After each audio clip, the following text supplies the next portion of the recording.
Inna ad-dina 'inda Allahil Islam.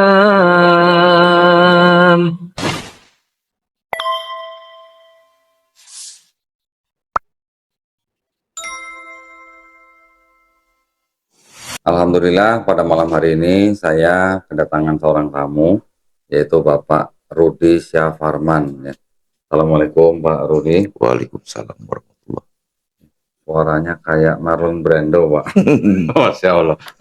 Nah, Pak Rudi ini adalah seorang, boleh saya sebut subscriber saya Pak ya? Iya, subscriber. Nah, subscriber channel Donitan. Alhamdulillah beberapa hari yang lalu Pak Rudi komen di salah sebuah video di channel Donitan, kemudian beliau menghubungi saya memberikan alamat email.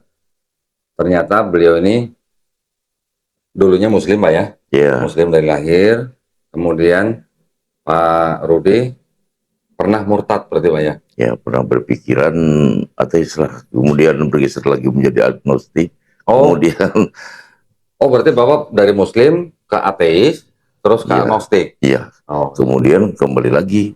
Oke. Jadi alhamdulillah Pak Rudi Syafarman ini sempat menjadi ateis, kemudian menjadi agnostik, kemudian malam hari ini beliau menyatakan keinginannya untuk kembali memeluk Islam.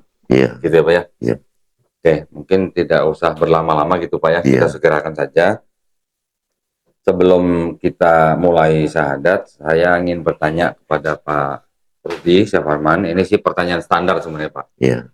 Tapi ini adalah pertanyaan yang wajib kita tanyakan, bahwa apakah Pak Rudi Syafarman pada malam hari ini menyatakan ingin memeluk agama Islam atas paksaan orang lain atau atas kemauan sendiri Pak? Kemauan sendiri. Kemauan sendiri, alhamdulillah. Nah, saya yakin bahwa Pak Rudi Syafarman sudah mengetahui syariat-syariat yang di dalam Islam ya Pak ya. Setelah ini nanti ada zakat, setelah ini nanti ada sholat, zakat, puasa, dan haji jika mampu. Apakah Pak Rudi Syafarman menyatakan di hadapan saya, juga di hadapan Allah Subhanahu wa Ta'ala, juga di hadapan saksi, berjanji untuk melaksanakan syariat-syariat tersebut Pak? Iya. Alhamdulillah. Jadi kalau begitu, saya pikir tidak ada yang menghalangi Pak Rudi Syafarman untuk kembali memeluk Islam ya Pak ya. Iya. Baik, kita jabat tangan Pak ya. Ikuti kata-kata saya Pak ya. Bismillah. Bismillah. Ar-Rahman. Ar-Rahman. Ar-Rahim. Ar-Rahim. Ashhadu. Ashhadu. Allah. Allah. Ilaha. Ilaha. Illallah. Illallah. Wa ashhadu. Wa ashhadu. Anna. Anna. Muhammadan. Muhammadan. Rasulullah. Rasulullah. Aku bersaksi. Aku bersaksi. Tiada Tuhan. Tiada Tuhan. Selain Allah. Selain Allah. Dan aku bersaksi. Dan aku bersaksi. Nabi Muhammad. Nabi Muhammad. Adalah utusan Allah. Adalah utusan Allah. Alhamdulillah Pak. Selamat Pak ya. Mudah-mudahan. Terutama ya Pak ya. Mudah-mudahan husnul khotimah ya Pak. Amin. Pak Doko, sah ya Pak ya? Sah. Alhamdulillah. Silakan Pak, duduk sini Pak. Pak Rudi saya yakin masih bisa lah ya melakukan sholat kan ya? Ya, sebetulnya saya sudah lama juga saya kembali menjalankan kewajiban Islam. Jadi saya nggak perlu. Jadi saya nggak perlu kasih buku petunjuk sholat ya Pak ya? Nggak perlu.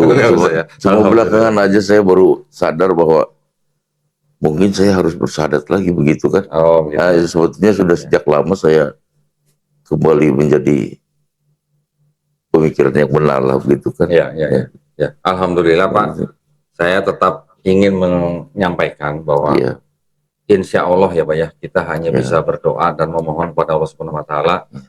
Insya Allah dosa-dosa Pak Rudi Syafarman diampuni Allah Subhanahu wa Ta'ala selama Islam Pak Rudi Syafarman dilaksanakan dengan baik gitu Pak. Ya.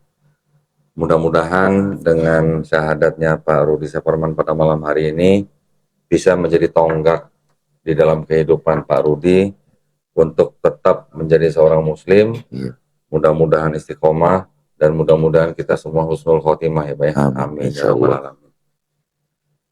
Saya juga sangat senang sekali pada malam hari ini kedatangan tamu Pak Dr. Andes Suhandoko dari Geraha Mualaf Surabaya, Pak ya. Beliau adalah rekan saya di dalam kepengurusan. Alhamdulillah malam ini menjadi saksi buat Pak Rudi. Kalau gitu saya todong, Pak. Mohon doanya, Pak, buat Pak Rudi, Pak. Sebelum doa kan boleh tanya-tanya ya. Nanti mendingan doa dulu, Pak. Habis doa baru kita interogasi, Pak. Oh gitu. Gitu. Doa dulu ya. Ya. Kita doakan saudara kita Pak Rudi ya. Ya. A'udzubillahi minasyaitonirrajim. Bismillahirrahmanirrahim. Rabbi firli wali walidayya warhamhuma kama rabbayani syaghira. Astaghfirullahaladzim. Alladzina la ilaha illa huwal hayyul qayyum wa atubu ilaih. Ya Allah, ampunilah dosa-dosa kami ya Allah. Ya Allah, ampunilah dosa-dosa kedua orang tua saya ya Allah, kedua orang tua kami ya Allah. Ya Allah, kami minta ampun kepadamu ya Allah yang Maha Agung. Tidak ada sesembahan yang berhak disembah kecuali Engkau ya Allah. Ya Allah, Engkau yang Maha Hidup dan terus-menerus mengurus makhluknya. Dan kami bertaubat kepadamu ya Allah. Rabbana min azwajina wa dzurriyyatina qurrata a'yun waj'alna lil muttaqina imama. Rabbana la tu'akhidna in nasina aw akhtana. Rabbana wa la tuhamilna ma la taqata lana bi wa'fu anna wa'fir lana warhamna anta maulana fansurna 'alal qaumil kafirin. Rabbana atina fid dunya hasanah wa fil akhirati hasanah wa qina adzabannar. Amin. Alhamdulillahirabbil alamin. Alhamdulillah ya. Nah, sekarang baru kita interogasi, Pak. Boleh ya, Pak ya? Boleh, Pak ya? Interogasi dikit, Pak ya. Pengen dengar juga saya ceritanya sebenarnya. Ini karena Muslim, ateis, agnostik, Muslim lagi gitu. Alhamdulillah. Ini saya baru pertama kali ini. Saya juga baru pertama kali ini lihat Iya. orang dari Muslim, ateis, agnostik, Muslim lagi. Alhamdulillah, Pak. Benar, saya senang sekali, Pak. Benar. Jadi boleh, Pak, sedikit ceritakan mungkin dari latar belakang keluarga sedikit, terus kegiatan Bapak dulunya apa, kok sehingga Bapak bisa menjadi seorang ateis gitu, Pak. Jadi mungkin sebagian yang saya ceritakan mungkin nggak akan terlalu lengkap gitu ya. Nggak apa-apa. Kejadian sudah Garis lama besarnya sekali aja, gitu. Pak. Ya, garis besarnya aja. Sebetulnya latar belakang keluarga saya ini keluarga yang boleh kata sangat taat. Sejak saya kecil, orang tua saya selalu mendatangkan guru ngaji ke rumah. Gitu kan. Kemudian juga di saat-saat liburan ikut pesantren kilat, ya pondok. Tapi saya tidak pernah pondok khusus gitu ya, pesantren khusus, sekolah-sekolah umum saja. Jadi di saat-saat tertentu saya ikut pesantren kilat di Kampung Kalahang, di Menes, Pandeglang. Saya ingat itu. Menes, Pak. Menes, ya. Tahu. Saya sering, Pak, main di pasar Menes, Pak. Menes. Nah, ada kampung namanya Kampung Kalahang. Di situ ada pesantren, saya kurang tahu, lupa saya namanya itu. Iya. Di situ pernah. Nah, kemudian sampai usia berapa ya? Pokoknya 1 Januari 88 kurang lebih mungkin kelas 2 SMA mungkin ya. Tahun-tahun berapa itu, Pak? 1 Januari 1988. 88. Berarti baru lulus SMA ya, Pak ya? Iya.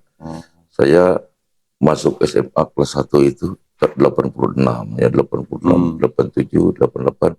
Berarti pertengahan kelas 2 SMA. Ya. Nah, saya mengikuti suatu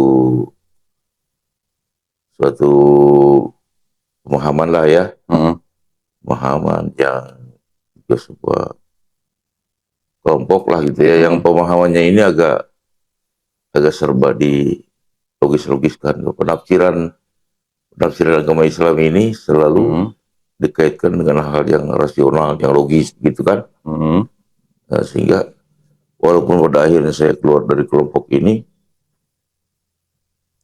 cara berpikir saya masih terus-menerus seperti itu. Oh, berapa lama Bapak ikut kelompok itu? Dari 88 sampai 92 kurang lebih 4 tahun. 4 tahun. Oke. Ya.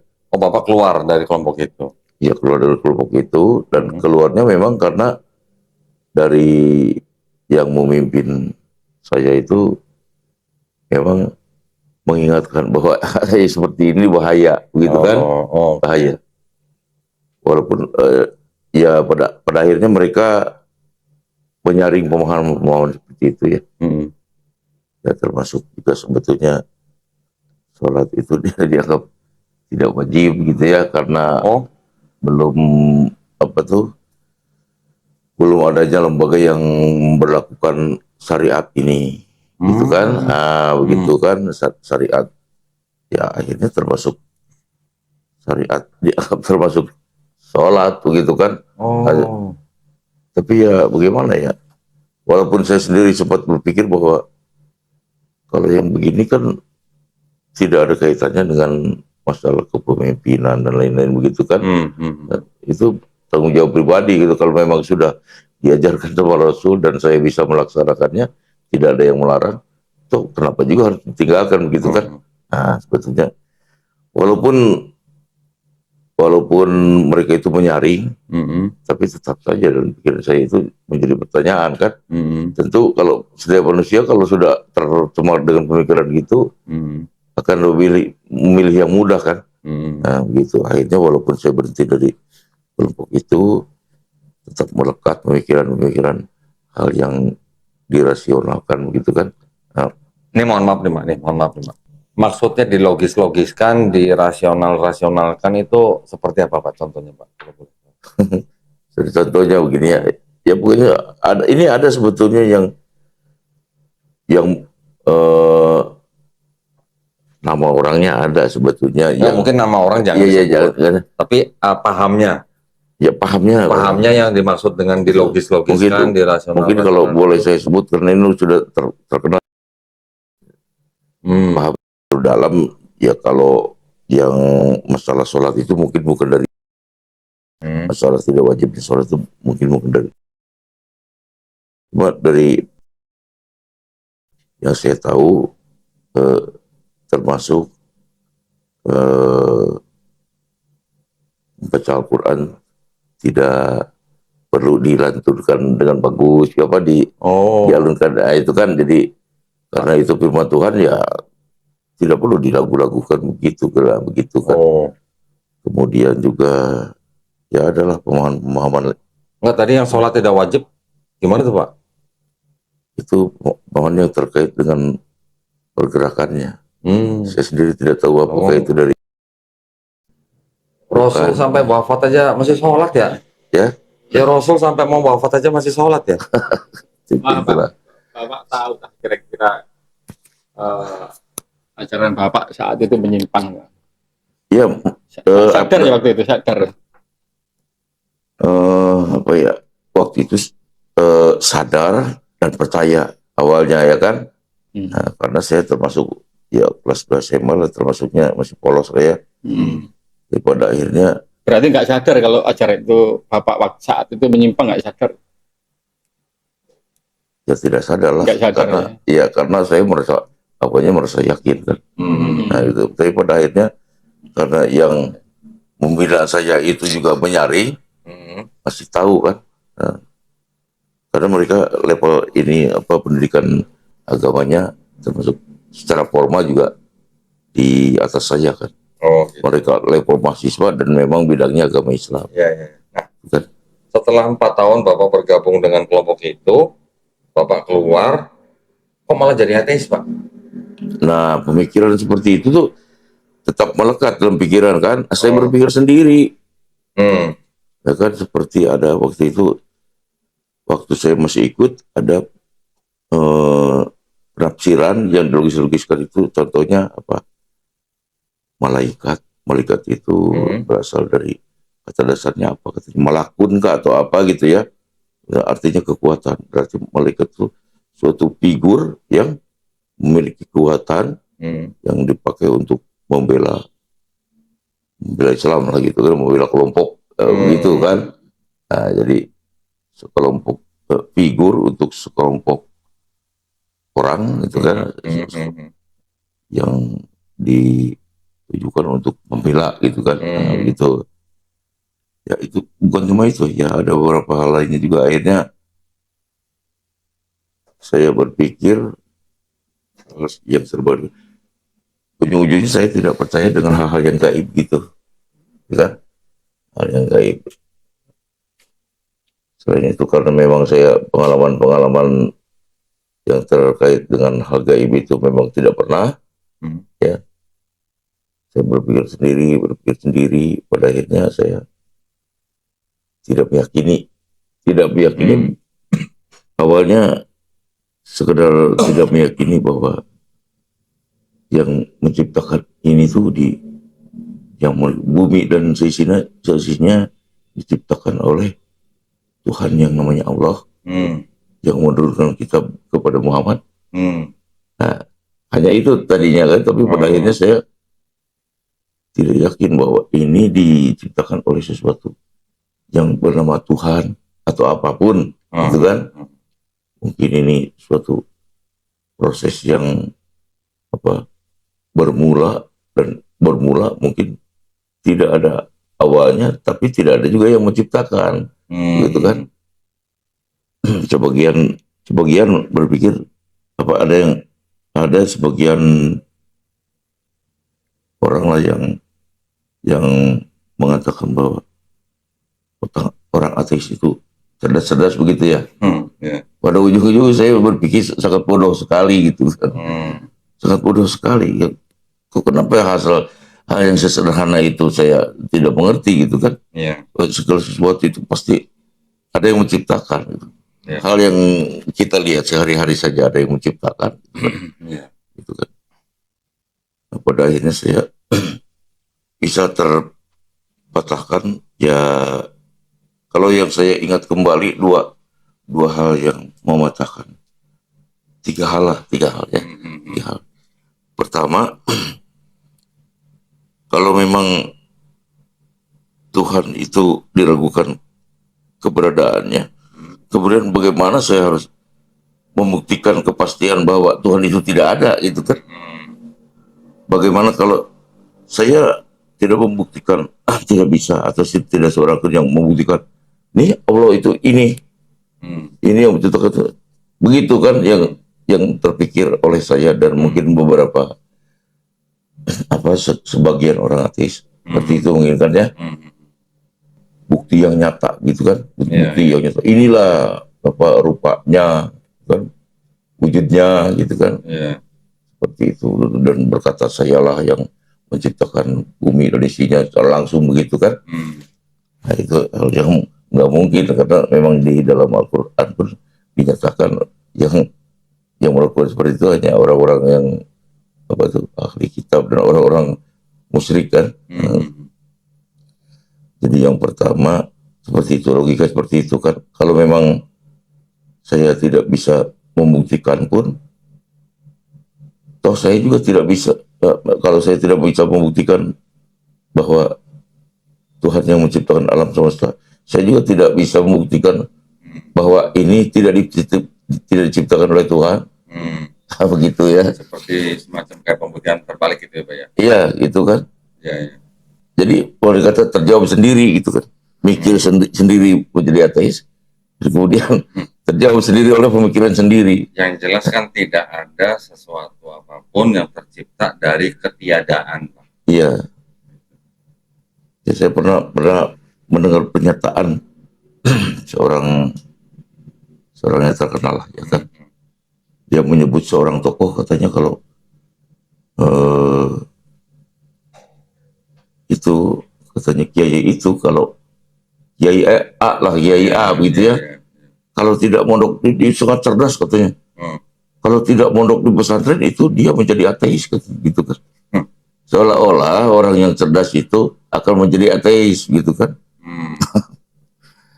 Padahal kan kalau dari sudut pandang yang cerdas gitu kan, cerdas dengan sudut pandang yang komprehensif gitu kan. Sebetulnya itu sangat bodoh sekali kan. Itu Pak ya. Berapa lama Pak jadi ateis? Kurang lebih 4 tahun, kemudian berubah menjadi agnostik 3 tahun. Oh, jadi setelah 4 tahun menjadi agnostik, terus akhirnya Bapak percaya bahwa Tuhan itu ada. Nah iya, Cuman Bapak tidak percaya dengan agama. Yang pertama itu yang tadi itu yang tentang pembuktian itu kan hanya meningkatkan pemikiran tentang kemungkinan kan. Kemungkinan ada. Jangan-jangan ada. Jangan-jangan ada kan. Kemudian yang kedua masih percaya. Kemudian yang kedua saya mengalami hal yang di luar jangkauan nalar saya. Dan ini sering saya ceritakan kepada beberapa orang teman bahwa saya memang pada menjadi seorang ateis dan akhirnya yang membuat saya yakin kembali ada satu peristiwa yang di luar jangkauan akal pemikiran saya kan. Ketika saya kehilangan suatu barang, mendatangi orang itu tidak tahu rumah saya, tidak kenal saya, hanya dengan menanyakan nama ibu saya, dengan dia melakukan sholat, dia memberikan jawaban, ini ada di BPKB yang hilang. Saya tanyakan kan, di mana BPKB saya? Dia bilang, ada di rumah kamu di lantai 2. Lantai 2 itu ada sofa. Sofa itu ada sandaran tangannya. Antara tempat duduk dengan sandaran tangannya itu ada celah. Di celah-celah itu ada BPKB kamu terlipat begini katanya gitu kan. Sebelum saya datang tuh saudara saya yang antar ngomong, kamu harus yakin katanya begitu. Oke, iya saya yakin. Karena pengen ketemu itu BPKB kan. Kok bisa begitu ya? Datang ke rumah saya tadi betul ada itu. Ini ada saksinya loh ya, yang sama-sama datang ke dia. Kemudian pas datang ke rumah juga dia sama-sama nyari juga. Langsung, kok bisa begitu? Tadinya semua orang seperti itu pun saya tidak percaya. Tidak percaya bahwa ada orang bisa begitu kan. Nah kemudian itu sebagai mungkin jawaban dari Allah juga kan. Jawaban dari Tuhan bahwa kamu jangan dululah kamu membuktikan tentang keberadaan saya nih. Kamu sebelumnya nggak percaya dengan keberadaan orang seperti ini nih. Ini saya tunjukkan kan begitu. Wah, ada orang begini kan. Lama saya secara heran itu bertahun-tahun saya. Iya. Sempat ketemu lagi dengan orang itu, saya tanya.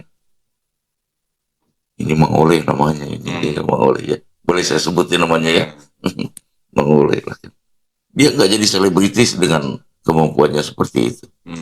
Dan mungkin ada orang yang lebih dari kemampuan seperti itu pun nggak jadi selebritis juga kan. Lebih terkenal Bang Dodi lah daripada beliau kan. Gitu kan. Saya pernah tanya juga, gimana kok bisa tahu begitu? Dia nggak tahu katanya. Nggak tahu saya caranya bagaimana kok saya bisa ngomong itu sama kamu ya. Tapi sadar kan ngomong begitu sama saya bahwa itu ada di rumah saya di atas begitu. Iya sadar katanya. Bagaimana caranya tahu? Kita merincing kah di kuping atau bagaimana gitu kan? Nggak tahu katanya kan. Gitu kan. Jadi intinya ya udahlah, nggak bisa saya bahas ilmiahan begitu kan. Ngapain juga kalau memang sudah bukti yang begini, ya sudah jelas-jelas lah yang begini aja ada gitu, apalagi Tuhan gitu kan yang menciptakan. Jadi dari kejadian itu kemudian Pak Rudi menjadi kembali percaya bahwa Tuhan itu ada. Gitu ya. Percaya pada yang gaib. Iya. Kemudian juga. Tapi maksud saya gini, dari kejadian itu Pak Rudi percaya Tuhan itu ada, tetapi menjadi agnostik gitu. Yang agnostik itu yang tadi yang pertama itu kan. Yang mana? Nah, iya termasuk ini juga kan baru sekedar menemukan oh iya Tuhan itu ada kan. Ya agnostik juga. Iya, tapi kalau agnostik itu agnostik itu bukan dari ketemu orang itu, tapi dari memikir sendiri kan soal itu ya apa tuh Tuhan tidak ada pun tidak bisa saya buktikan. Dari situlah juga saya sudah mulai agnostik kan. Artinya ada kemungkinan lah, Tuhan itu ada gitu kan. Nah, kemudian yang betul-betul menjadi saya percaya gitu kan. Saya mungkin dari menonton di YouTube kali ya, atau saya lupa lagi sumbernya dari mana, waktu itu belum ada juga sih YouTube kayak ini. Apa mungkin mikir sendiri kah? Ya, lupa lah ya, udah lama sekali gitu kan. Kalau kita di dalam ini kan menyangkut tadinya kan dengan tidak percayanya kepada Tuhan itu tidak percaya juga dengan kitab, dengan Rasulullah, dengan hari-akhir kan kehidupan setelah kematian lah gitu kan. Nah, tentang kehidupan setelah kematian itu dari logika saya juga sih, kalau kita tidur mana kita tahu kalau itu kalau kita bermimpi mana tahu kalau kita itu sedang bermimpi. Kalau orang bilang kamu ini lagi mimpi ya biasanya kan yakin kalau kita nggak mimpi kalau nggak bangun kan. Setelah bangun baru kita sadar kalau itu mimpi kan. Kemudian kalau kita di dalam alam rahim juga begitu, mana tahu kita kalau setelah di dalam rahim itu kita ke dunia ya kan. Kita nggak ingat ya Pak? Nggak ingat kan, nggak ingat kan, intinya nggak tahu lah intinya kan. Yang paling jauh kita bisa ingat paling pada waktu kita masuk TK gitu lah. Iya kan? Di sebelum masuk TK tuh kita biasanya nggak ingat gitu. Iya. Nah, dari dalam rahim kita tidak tahu bahwa kita akan ke dunia, atau tahu dari dunia kan. Ya kalau kita mimpi kita tidak tahu kalau apa tuh terbangun ternyata kita cuma mimpi kan gitu ya. Nah mungkin ya begitu juga kita nggak akan, walaupun sudah ada informasi ya bahwa setelah kehidupan ini cuma sementara, setelah mati ada kehidupan lagi ya kan. Nah kalau sudah ada yang ngasih tahu begitu, kita mau nggak percaya. Kalau ternyata nanti ternyata ada, mau gimana? Kamu udah dikasih tahu waktu hidup itu. Waktu hidup kamu sudah dikasih tahu bahwa setelah kematian nanti ada kehidupan. Kan? Ya banyak hal lah. Seperti videonya Harun Yahya gitu kan. Iya. Alhamdulillah ya. Terus kemudian dari situ Bapak gimana? Memutuskan bahwa masih belum percaya atau dengan agama, atau sudah percaya dengan agama, Pak? Belum. Belum. Karena kemudian saya melihat video-video di YouTube kan. Bahwa jadi waktu itu gini, belum percaya dengan agama, tapi saya pilih agama sebelumnya lah gitu kan. Tapi walaupun saya nggak sholat gitu kan, saya pilih inilah ya, karena yang kalau dibanding yang ini nih, ya agama yang ini nggak masuk akalnya, konsep ketuhanannya begini kan. Berarti Bapak sempat mempelajari agama yang juga ya? Yang ini nggak mungkin lah. Bukan ini simpel banget ini, gampang diterima akal gitu kan. Simpel, ini cuma Tuhan satu, ya udah itu kan. Dari awal itu kan. Kemudian ada penemuan ilmiah apa tuh zaman dulu Rasulullah pernah menyampaikan bahwa tulang sendi itu ada jumlahnya sekian, kemudian 266 Pak. Iya, saya masih ingat tuh. Belum ada sekarang ortopedi waktu itu. Iya. Sedangkan sekarang diteliti, betul kan.